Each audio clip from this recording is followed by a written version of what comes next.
Welcome to a brand new stream on this lovely Monday. I hope you guys are doing well. We are live with our friend Tommy Angelo, mental game coach extraordinaire. Welcome to the stream. Thank you. I'm so glad to be here and good to see you again. It's been a while. Yeah, it has. So for those that don't know, Tommy and I have done some mental game coaching way back. I want to say yours was the first book I ever read on any kind of like non-poker strategy poker book, right? Like not to say that you don't have strategy books too, but like the elements of poker was kind of, for those that don't know, one of the like founding pieces, in my opinion, of mental game and working on, all of that aspect of poker that wasn't really talked about that much. If you tilted off your bankroll, too bad. You just start over again. You'd probably make the same mistake over and over and over. So, yeah, his book was what kind of helped me to start thinking more about mental games. So, appreciated. Cool. So today we are going to do a coaching session about me.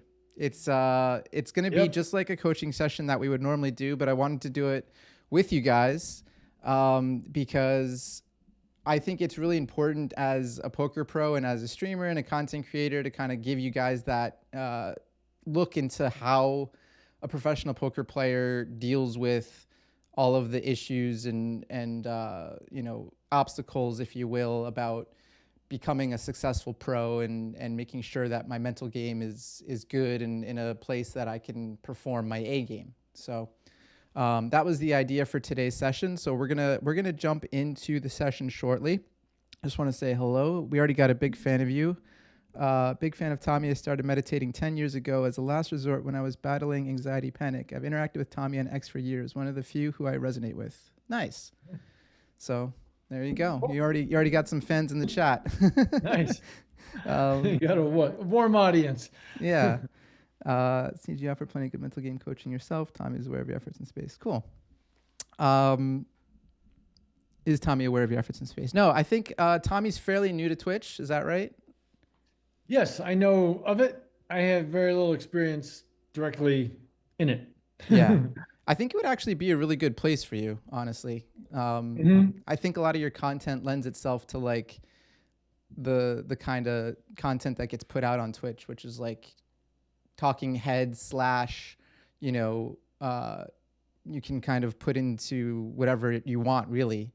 But the basis is like interacting with an audience and connecting with them on whatever topic it is that you want to talk about. Okay. So yeah, maybe after all this you'll try it. Who knows? In the future. Okay. So let's get into. I'm gonna just refill my coffee 1 second. All right. I'll just slurp on mine in the meantime. There we go. My coffee maker is right next to my desk. Okay. Very efficient. Very efficient, yeah. So we'll just jump in. You have a lot of notes on what we worked on last time you mentioned? Yeah, I'd like to just start. Yeah, let's do it. Okay, so you said you want this to be a coaching call. I'm going to essentially ignore the audience and do exactly what I would do as if this were you had just pinged me. Exactly. Paid me. Yeah. Okay. So here's our history. We had two calls early 2020. The first one was like 2 weeks after COVID hit. I don't know if you remember that aspect of it, but that was going on. So what I did, which is what I would normally do, is I went back and went through all the notes. So you might recall that when you're talking, I'm typing a lot of times. Sure. I don't have the notes you took from the calls back then, but I have my notes. Okay. So I went through and I highlighted a few spots. So I just want to read all the spots I highlighted real quick so you know where I'm coming from, what I remember from 4 years ago. Yeah. And I think this is going to generate some humor because I'm sure you've changed in some ways. Oh, yeah, probably not. Okay. But yeah, go ahead. Okay, so call number 1, April 9th, 2020. I just marked a few things. You said you're very self-aware. I know I'm doing wrong. I need a disciplined methodology that is consistent. I can do well for 5 or 6 months, then things go bad. So just let me ask you real quick. Do you still go through those kind of cycles in that sort of time frame? Well, funny you mentioned that because recently what sparked me to like I did reach out to you I think in December or something, and then I kind of dragged my feet a little bit, and then I had a little bit of a time at poker where like that felt like it was starting to occur, and I Hmm. noticed it and I like pulled back and I was like, ooh, I gotta like be careful because um so without giving you context, I basically started to not play my A game Hmm. and started to slip with like my decision making. And like you mentioned, historically, sometimes I'd be good for like 5, 6, 7 months, and then all of a sudden I'd have like one bad month where I just kind of like fall off the rails. Yeah. Um, and so I saw that starting to happen, and I just like reset everything. Like I was trying to achieve some goals that I set for myself for 2025 by Yeah. increasing my volume of play and also pushing a little harder at like some games that are I'm taking shots at currently. Uh-huh. And it started to like go bad, and old me would have probably like lost my bankroll.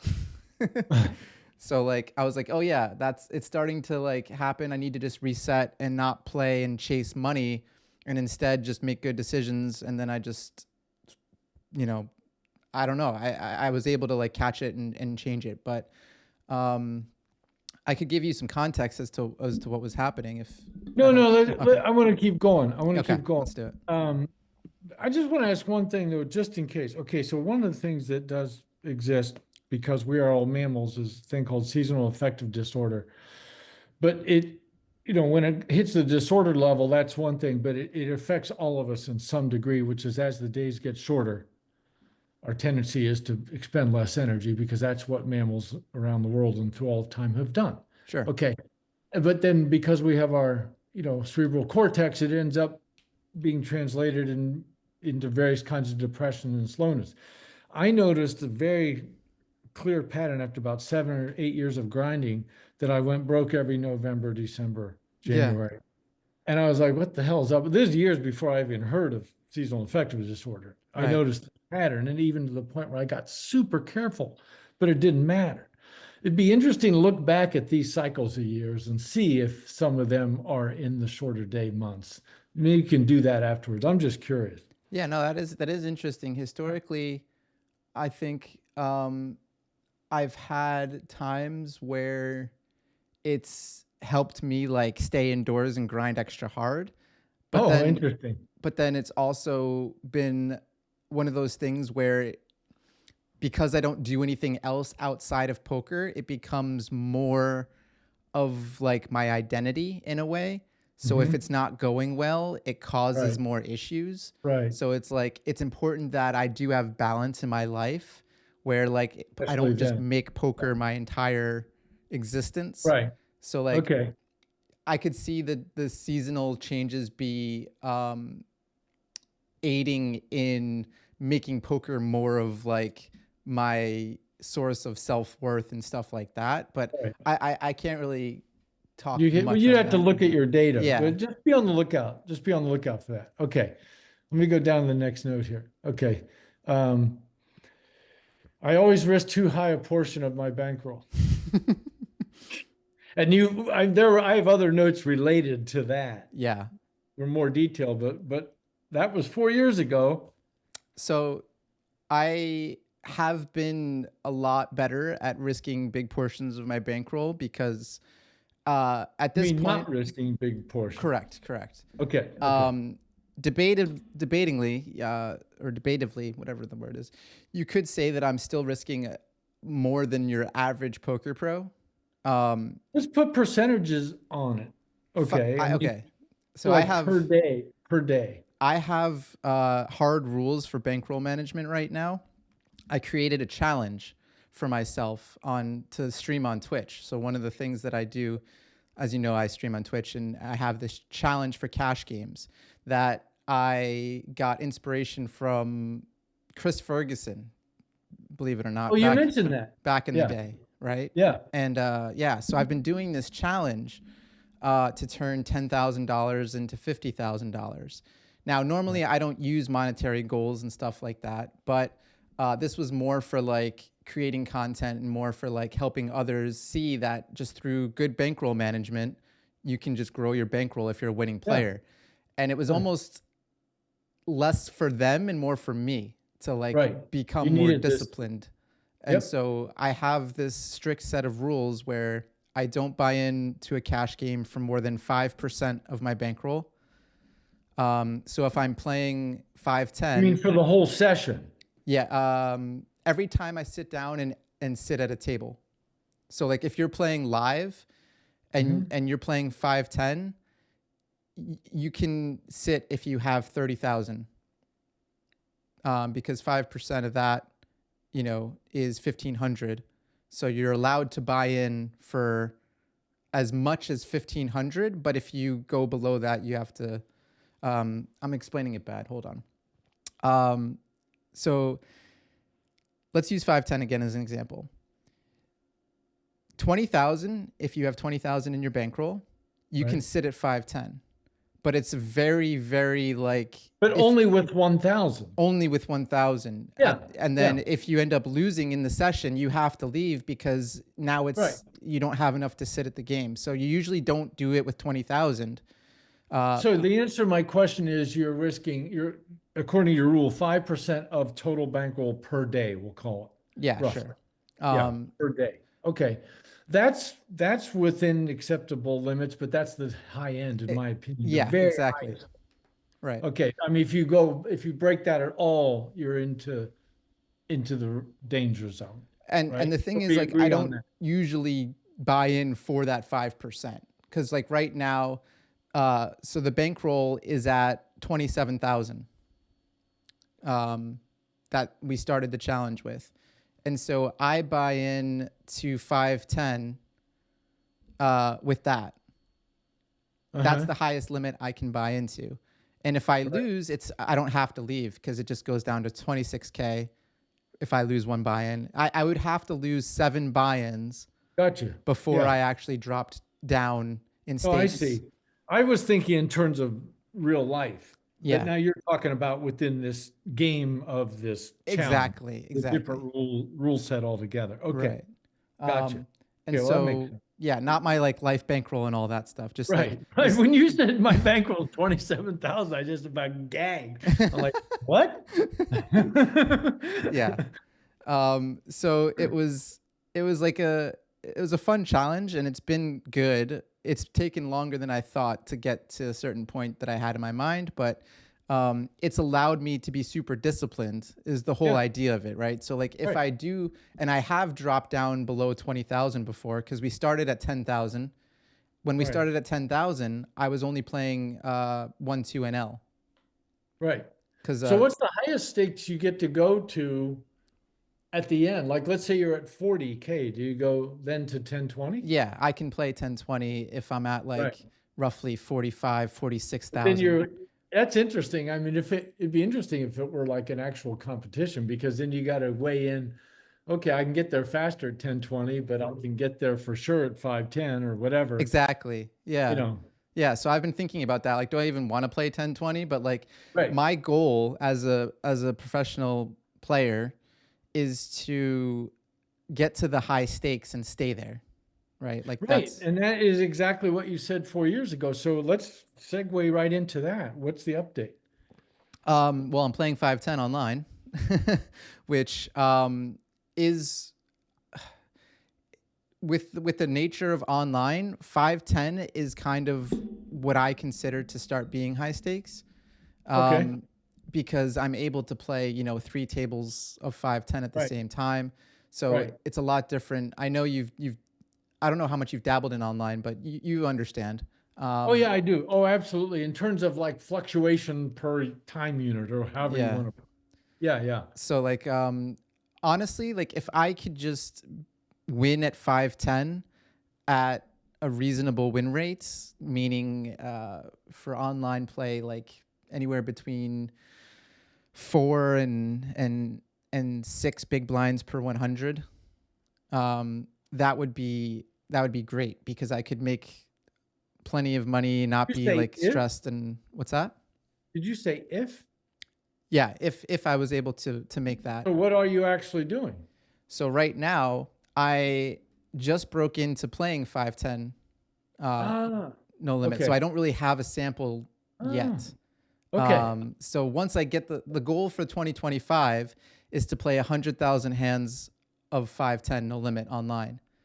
Okay. And so I've just kind of started that journey. Um, and so far, I think I have like 4,000 hands or 5,000 hands, Uh-huh. but I feel like I can do it. So we'll see. We'll see. I'll have to give you another So update. so what are the results after those so far? They're good, but only Okay. 4,000 hands, like, I'm just curious. I mean, yeah, good. Okay. We might circle back to some of this stuff. I'm going to keep going, hit every one of these notes. sure. Okay. It's very hard to quit when I am losing. I've gotten a lot better at that. That is something I've been able to actually just kind of to do because streaming is, first of all, when I'm streaming live to a bunch of people, it holds me accountable. I was going to say to me, that would be one of the very, very, very best things about streaming is all of that. What you just, Exactly. yeah. Yeah. So like when I do stream, I know people are watching me, and if I do something dumb, it'll just feel 10 times worse. So I'm like, okay, I'm just gonna So which would you be end the more stream. ashamed of? Making a really bonehead punt play or that in your A state of mind or doing obvious tilt bad plays? Yeah, obvious tilt bad plays would be way more More embarrassing. shameful, Yeah, right? way more Yeah. shameful. Cause like, So does it keep you from doing that? yeah, but I think what most importantly has kept me from doing it is just realizing what it takes to be successful after messing up so many times, right? Like I kind of understand at this point. I don't I don't want to say I don't tilt because everyone tilts to a degree, but I definitely am a different person from, You four or say you five. recover faster in the moment. Is that what you mean I by? don't even get to the point of like tilting when it comes to my like Yeah. strategy in that way. So like Okay. if I lose a big all in.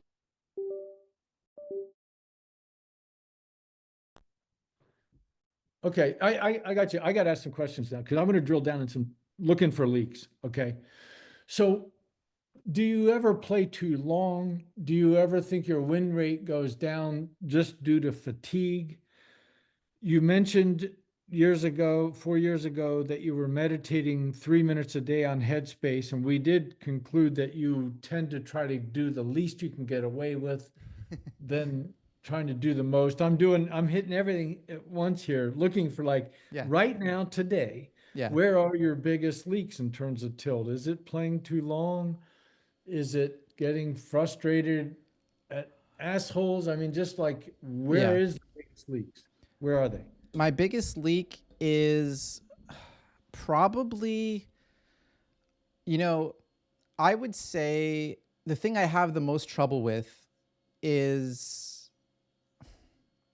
it's hard to like actually think about that because I think I've gotten to the point where I'm too careful in a way where like I try and control everything so that nothing bad happens, and it doesn't allow me to play as much as I would like to sometimes. Where like, let me think about this. I'll give you an example of what I don't know if it's tilt, but this is what I think is kind of holding me back.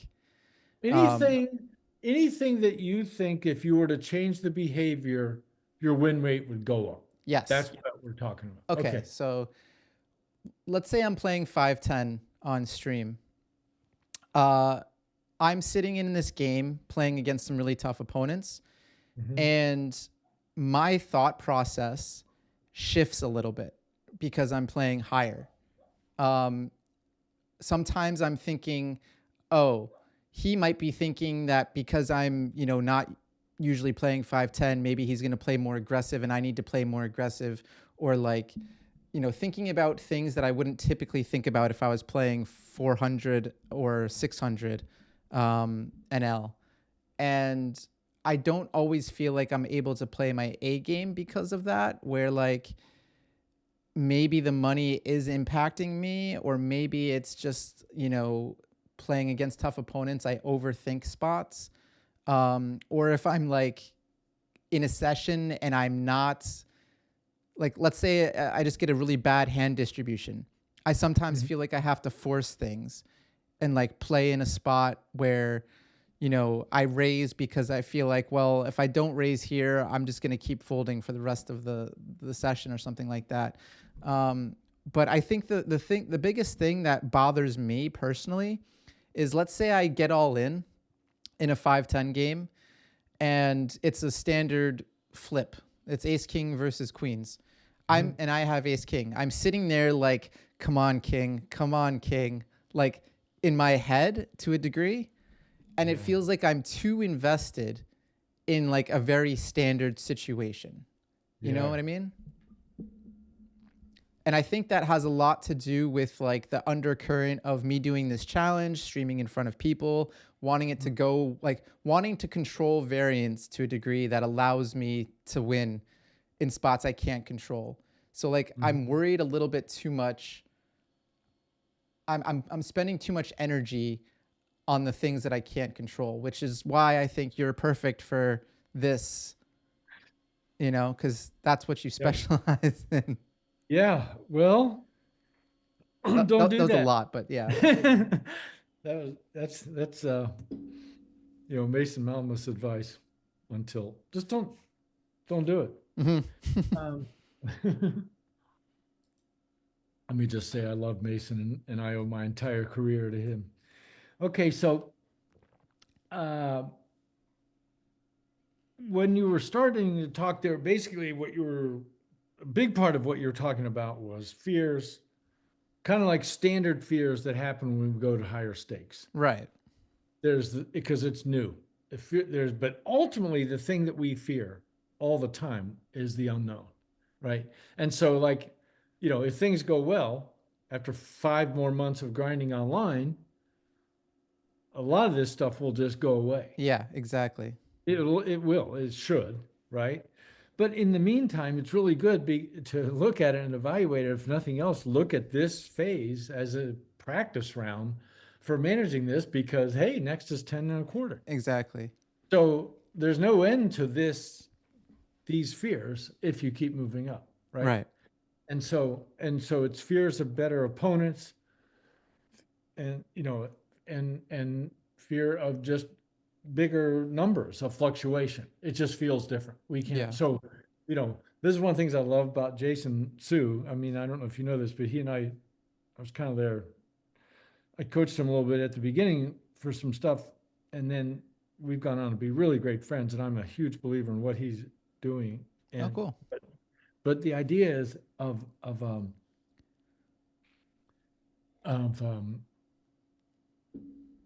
this is ancient teachings, but the idea of just witnessing the fears, labeling the fears, naming them. And I'm using the word fear just because we Hmm. have to call it something. That the word itself has a negative connotation that we don't need here, Sure. right? We're talking about feelings, whatever they are. And so that's a big part of the process, is not being, say, ashamed of the fact that we feel afraid of these higher stake players. Of course we do, right? I've had guys like casually, in social situations, like, oh yeah, poker's all luck. How can it be so much skill? And I was like, would you like to play me right now? They're like, hell no. I'm like, well, there you go. That proves it's not luck. Right. Anyway, we know these things intellectually. Everything, that these fears don't need to be rational, that, oh my God, if they weren't there, but they are there. And so a big part of it is just witnessing and almost like holding them close, not Okay. trying to push them away, right? It's like when we're complaining inside about anything, whether it's anger, it's like a good way to think of it is like that's a screaming child. It's like your baby. It's part of you. What do you do with your own child if it's screaming? You hold it close. You try to calm it down. You don't push it away. Okay. So you said, and then the flip situations, I root for good results. This is another thing. It's like, I know even as you're saying this, you know that like you almost feel like, oh my God, you've been playing long enough. You should be past this now, Yeah, of course. kind of thing. And I kind of am at the lower stakes, right? Like I'm Well, not see, that's sweating the it as thing. much. Yeah. So this gives us really something concrete to work on because you're doing it right now, Hmm. which is you got to keep asking yourself, what the hell is it that at the lower stakes? And for me, when I was grinding, and this was years ago when the value of money was different. But for me, it was that cutoff between the 3-5 games and the 5-10 games. And they had a 10-20 game, lucky chances I would play all the time with 1,000 minimum buy-in. I would sit there scared to death. And then I would play in the 3-5 game and I was above the rim all the time, just like crushing it. Yeah.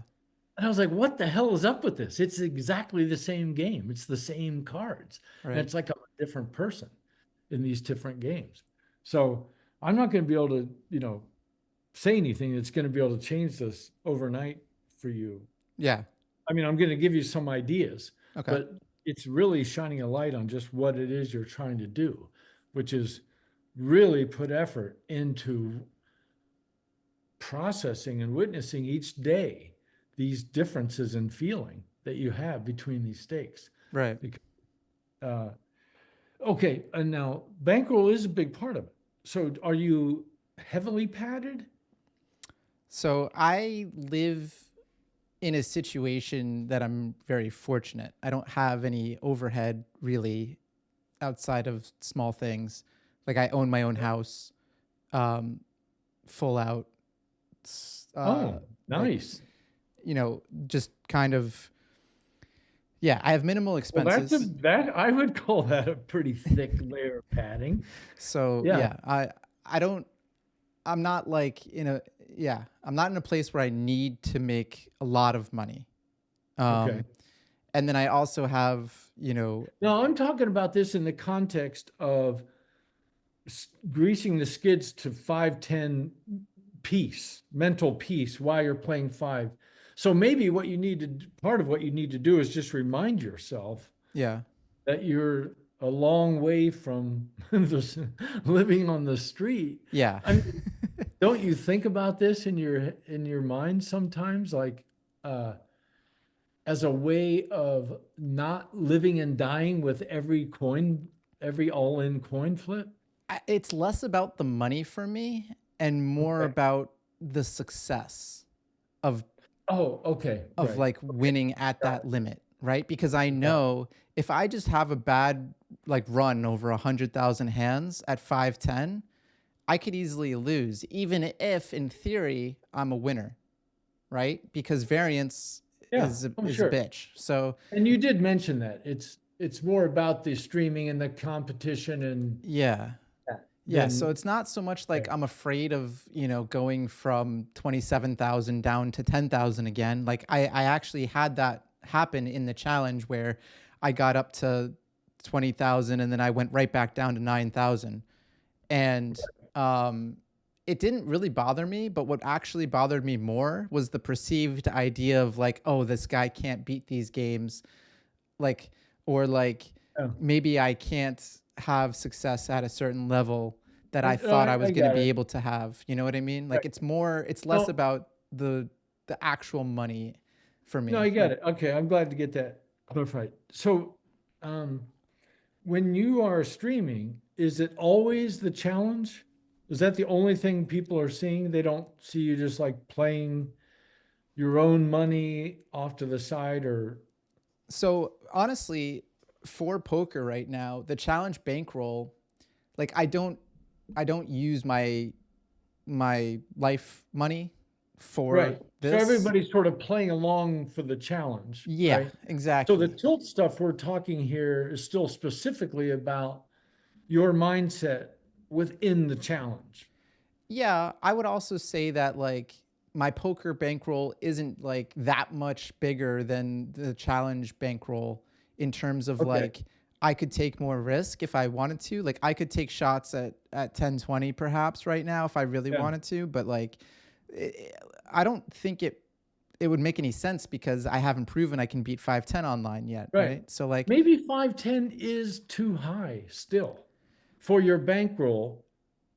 And you know what I mean? It yeah, sounds to me like you don't quite have like if you had twice the bankroll you have, whatever that is, sure. or 5 times that bankroll, Yeah.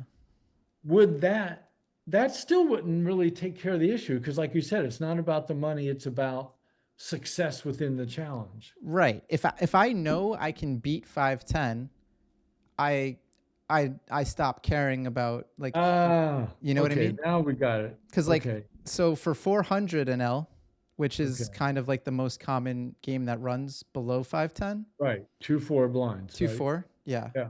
Um I'm crushing it. Like Ah, I'm okay. I'm crushing it and I feel Okay. So super here's confident. here's my question then.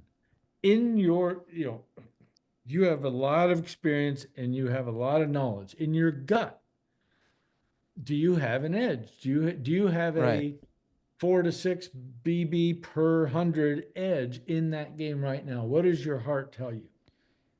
I can beat 5-10 if there's one player that's recreational within the game. So You can, okay. So how's your game selection? that's the big thing is it is good now. It used to not be good. That was one of the things I slipped up with earlier this month is I set this goal of getting 30,000 hands in for the month and I started playing in games that I knew weren't great. Like Mm. if anything historically, I've been overconfident. I've been overconfident that I have an edge in every game I play. Well, yeah. Yeah. And so I recognize that and I force myself to game select because I know even if I do have an edge on all of these other players, it's not going to be as big as if I game select. And if I game select, I have less variance to deal with. Right. Oh, yeah. Huge. So no matter, so the way I deal with my ego is like, yeah, sure, I can think I'm the best player in the room. But I'm still going to go and play a game that has at least one bad player in it because I know the effects of variance and I know my life's going to be a lot more easy if I just play in these easier There's games. another reason, which is you can't make good money at poker unless you play against bad players. That's just Right. how it works. There's nothing else to it. In fact, you just reminded me of two fun little quotes. Bobby Hall, the famous old grinder, he's passed now, played in LA. He said, it's not about how good you play, it's about how bad they play. Right. And it's always true. So you have to have that fish in the game, Yeah. or you need to get to where you have an aversion to playing in games that aren't known to be profitable. Period. You Right. don't need to spend 1 second of your life in those games. Now, there is something to be said for, let's say you start out in a 5-10 game and it's got the right fish in the game and he quits. There is something to be said for, okay, I'm going to play as training against these 4 other grinders. Well, that's actually interesting you bring that up because that happens all the time. So like the meta um, for 5-10 online, meaning kind of just like what people all do as Right? regs. You have 3 people sitting, all Wait, regulars, trying to wait, start the game up. yeah, okay. Are these 6 max? Yeah. Okay.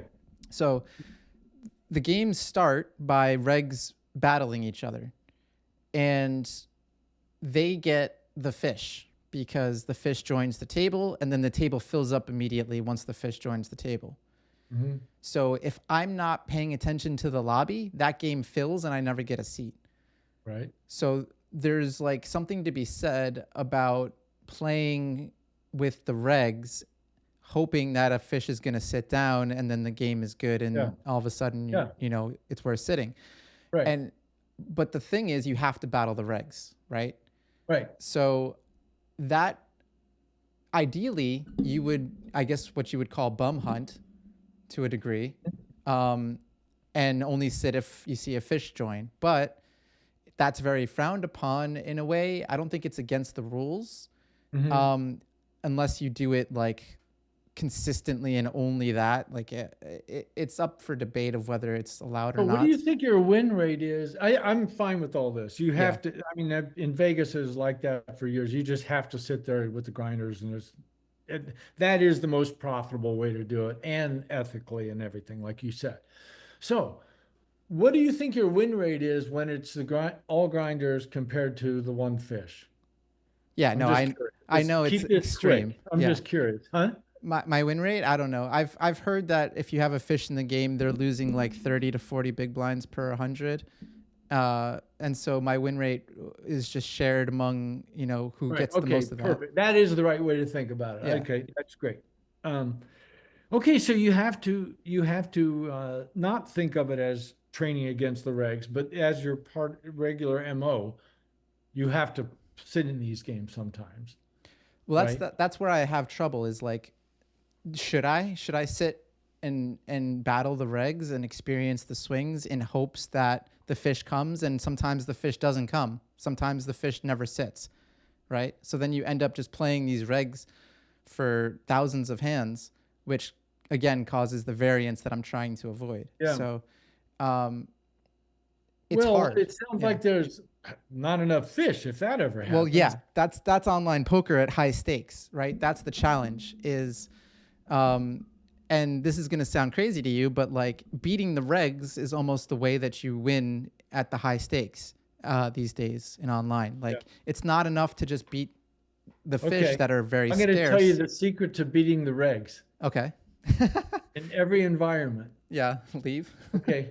Let's just say that all the regs are tied in skill Mm-hmm. and they all are human. So Mm-hmm. they tilt 5% of the time. And you're the guy that never tilts. Mm-hmm. That's how you can beat the regs. Yeah. Theory, more than anything, is to never, ever, ever, ever leak mentally or physically. Sounds easy. My opinion, huh? Sounds easy. No, it's not easy, I but know. I'm just saying it will work. I know. I know. It will work. And Yeah. I've lived it and I've coached it. And it's like everybody cracks. Yeah.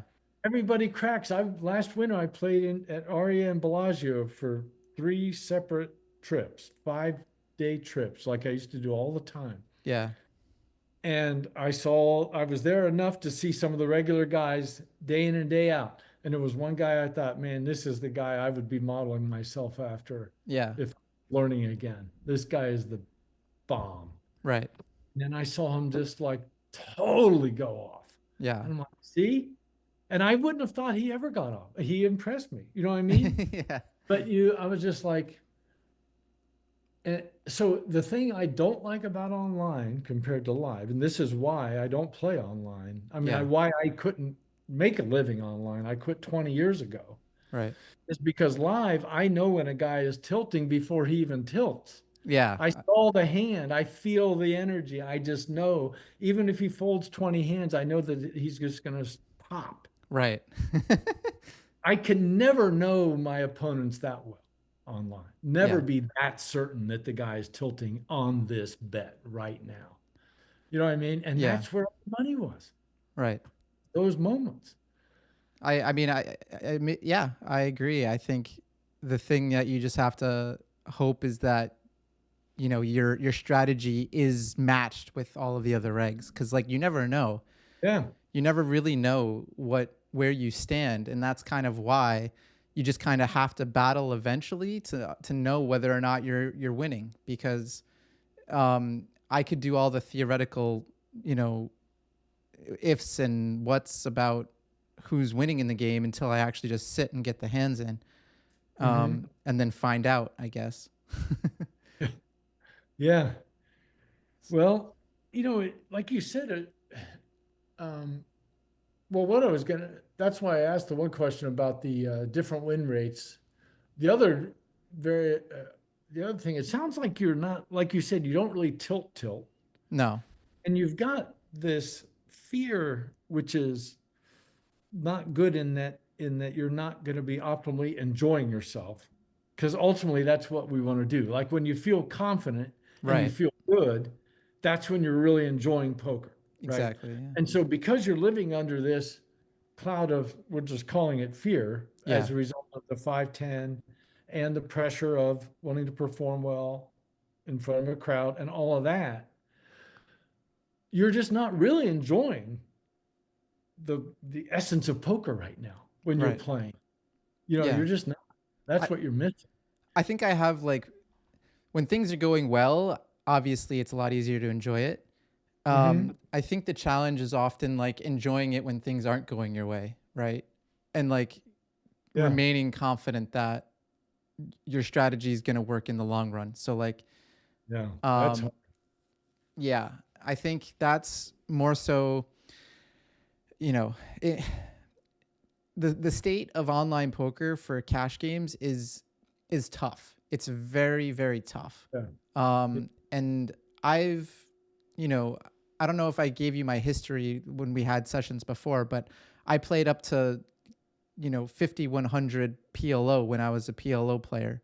You did say you went really high. Yeah.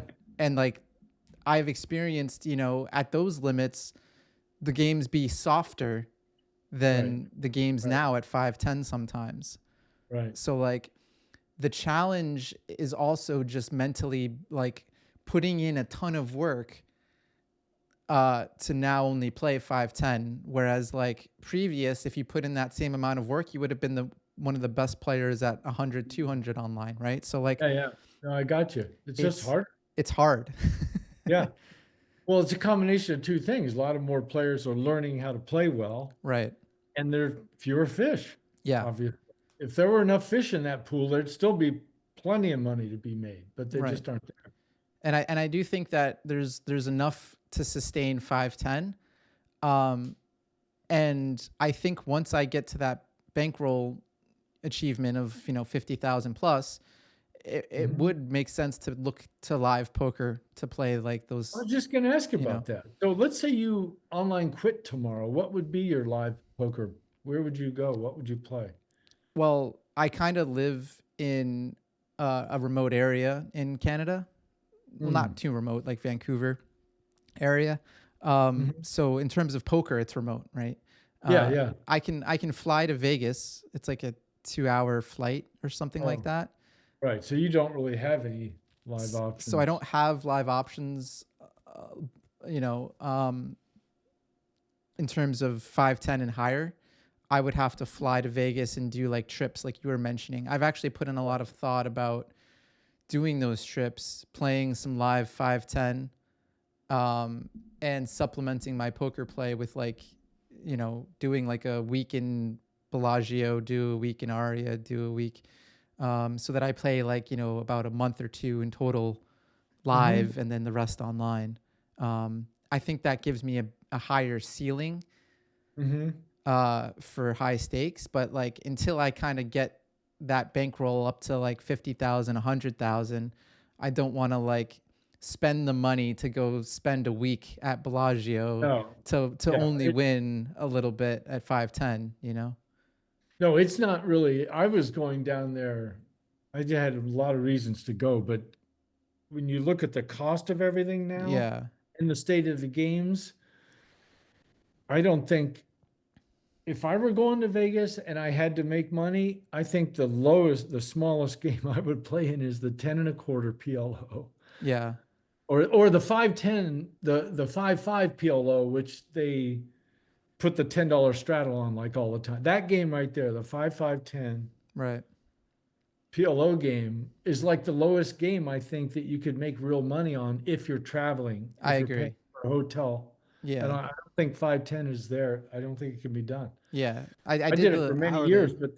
but it was different. Yeah. I wrote down like the hourly that you could probably make my like with all the expenses. Like I got all the quotes for all of the rooms at the poker rate, and then like I looked Mm. at it and it was like if I played poker for a week, I would come out with an average of like making $1,500. Yeah. And it's like, well, That's right. yeah, Yeah. is that worth it, That's about what I expected based on history to walk away with playing 510 Yeah. if I played 510 for a week there. Yeah. which is, it's too small an amount. I mean, the variance is, Yeah. Oh, yeah. And that's the what makes variance. me shiver about these small edges, is that it just like the variance just goes up so fast. Yeah. So getting back to like the mindset of playing 510, Yeah. what would you suggest that you mentioned? You said you have a couple of ideas. Obviously, you're not going to be able to give me a magical formula, which I appreciate you claiming that you can't give a magical formula, because I think too many people in this space tend to exaggerate greatly. Yeah. So what is it that I could do to, I don't know. I guess I have a couple of questions, but let's first uh, talk about what can I do to be in a better uh, uh, mindset when I play 510. Well, that's another beautiful segue into uh, meditation. Right. So what are you doing? Nothing lately. Okay. Do you wish you were?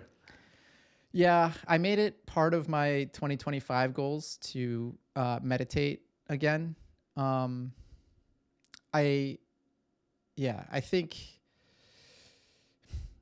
because I've almost figured out my own way of dealing with like the leaving the table if I'm not feeling great. Like Hmm. I'm really good at not letting tilt affect my strategy. But what Hmm. I'm not really good at right now is shutting my brain off in the middle of playing about the unnecessary things, right? Like about Okay. the things where, like I mentioned, like if I'm in a tournament and I get it all in kings versus pocket fours, like happened last night, and uh, I see the money go in and I just think, oh, this guy's gonna hit a four, and then the Hmm. four comes and I'm like, I knew it, like that mentality. I I'm want to so get glad. rid of Yeah. that. Okay. Boom. All right. Here's how I'd like to end. I told you I do have a call, and if Sure. Andrew's out there, howdy, Andrew. Um, I'd like to end with a speech about meditation for you and the listeners. Okay. So this is going to touch on what you just talked about what we all want, which Mm-hmm. is to have control over our spinning mind, so that when we know it's doing damage, we're just like, hey, no, I don't want this. You know, Yeah. uh, just the just the idea of rooting for a card to come, you know, all of that, it is so full of pain. That's all it is. And every bit of that gets in the way of our two prime objectives, which is making money and feeling good, right? So there's nothing more important than this. There's nothing more important than working on training yourself to gain the superpower of literally being able to watch your mind damage yourself and make it stop Yeah. because you just decided to. You literally just decided to, right? Okay. The way to do it is like, when we watch gymnasts or like trapeze people or athletes, musicians, and we're like, how the hell can they do that? These amazing, I'm talking about the greatest ones in the world, Keith Jarrett or, Michael Jordan and all the professional athletes. It's every single one of them is all because of the same thing: training, repetition, good coaching, and repetition of some things over and over and over and over and over. And then they have superpowers. Watch these football players do somersaults and land on their back and from falling from 8 feet in the sky, catch the ball and just get up and run away. Nobody does that. How can a human do that? Training, training, training for decades, like since they were 5, right? If you take that attitude toward training your mind, there's nothing that is not possible. Okay. Mm-hmm. And the act of training your mind is called sitting meditation. It's not guided meditation.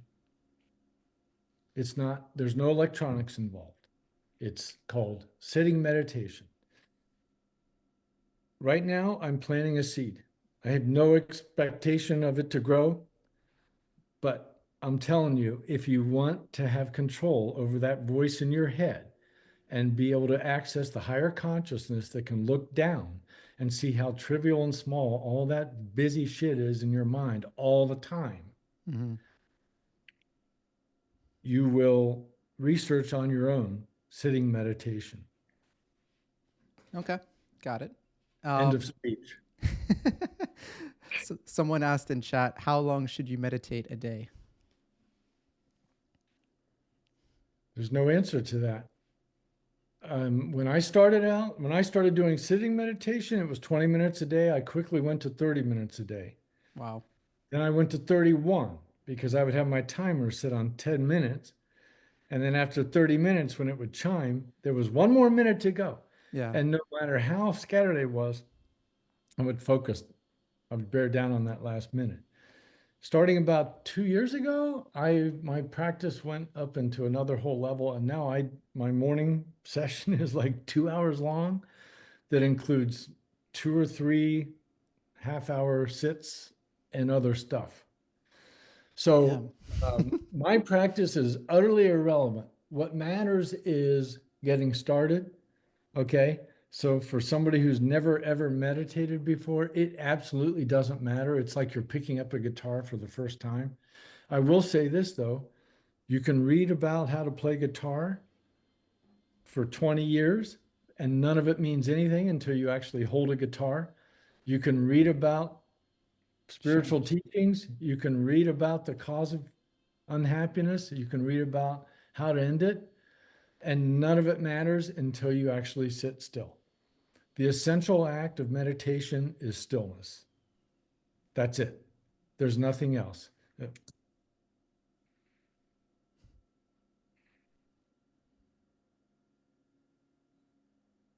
At that moment, I was mimicking what every monk has ever done from the dawn of time. There's no different. It's as 100% accessible to all of us. Right. All you got to stop moving. Awesome. Well, There. very, very well done. I'm definitely going to try again to incorporate it. I think for me personally, 5-10 minutes to start is an It's obtainable perfect. goal. It's Yeah. perfect. Yeah. It's yeah, that's it. There's no formula. Oh, I will say, I will answer that question. How Yeah. many minutes? Sure. What's more important than anything is doing it every day. Yeah. That's way, way, way, way more important than minutes. So I believe so much in that that I wrote a book. I've had 5 books. One of them is about meditation called Dailiness.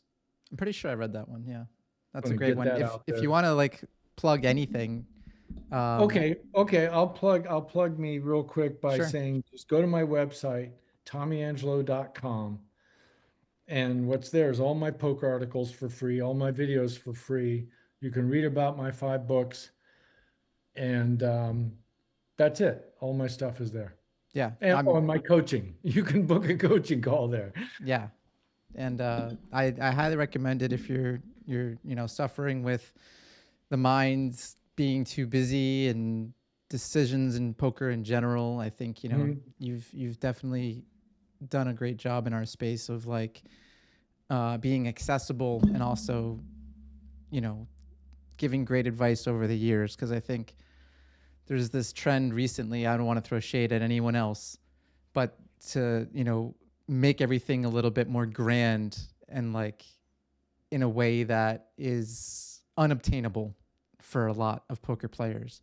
Mhm.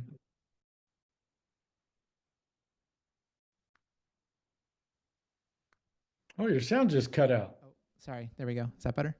Yeah. Um, yeah, this is way more accessible for a lot of listeners. If you are interested in Tommy, like just go grab one of his books, Elements of Poker. Like that's Mhm. just a great starting point to like understand, at least working on something for your mental game that'll get you started, and then as you progress, you'll see a lot of change in the way you think about poker.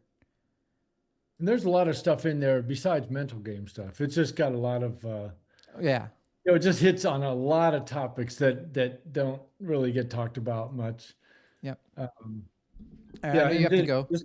what's that? I know you have to go. I don't want to keep you too long, Oh but yeah, you're right. I got Andrew. Okay, cool. um, Right. Well, thanks for inviting me on. And I actually, I'm going to put these notes in your file as call number 3. So who knows what might happen. oh, we'll have another session. One of my New Year's goals is to have at least 2 sessions with you. So this is Okay. Well, there you one go. session. So we'll definitely do another session in the near future. Okay, Chris. Well, great seeing you. Thank you very much, Tommy. Appreciate it. Okay.